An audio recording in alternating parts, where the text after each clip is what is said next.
उनमें इतनी अनियमितताएँ हैं, इतना भ्रष्टाचार है और अवैध तरीके से वो लोग वहाँ पे उसका संचालन हो रहा है।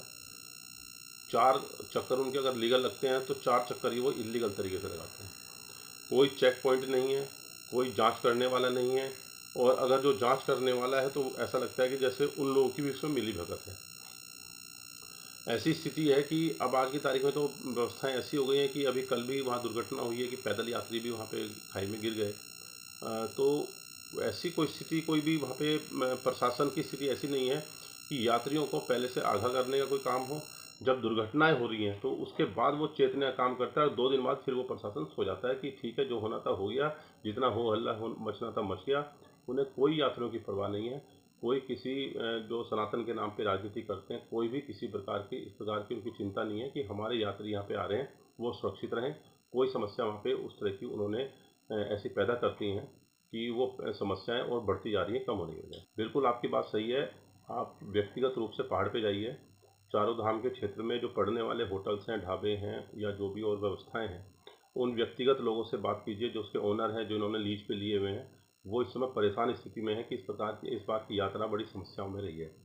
झूठ इस प्रकार का बता रहे हैं कि जैसे एक तो इन्होंने जो पंजीकरण का जो सिस्टम शुरू किया वो इतना अव्यवहारिक है कि उसमें यात्री हरिद्वार ऋषिकेश तो आ रहा है लेकिन ऊपर जाने का उसका मन नहीं है क्योंकि उसको पहले से ही हरिद्वार ऋषिकेश में उसका इस प्रकार से उसको परेशान कर दिया जा रहा है।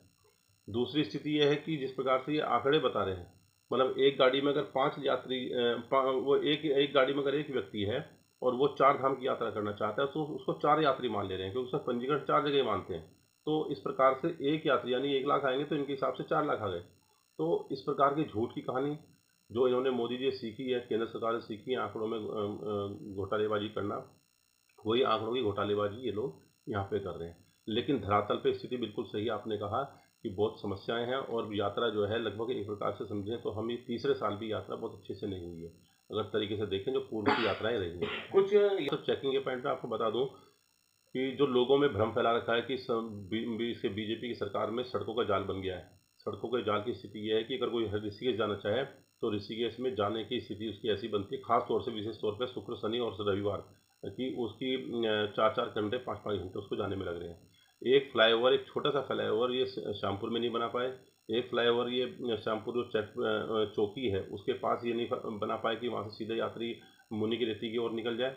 इस प्रकार से ये आज तक वही व्यवस्था ऐसी नहीं बना पाई। जो आज की तारीख में जो हाईवे देख रहे हैं कांग्रेस के समय में शासन में शुरू हुए, इन्होंने पहले उनको रोक करके उसका जो निर्माण था जो हाईवे का उसको जबरदस्ती रोक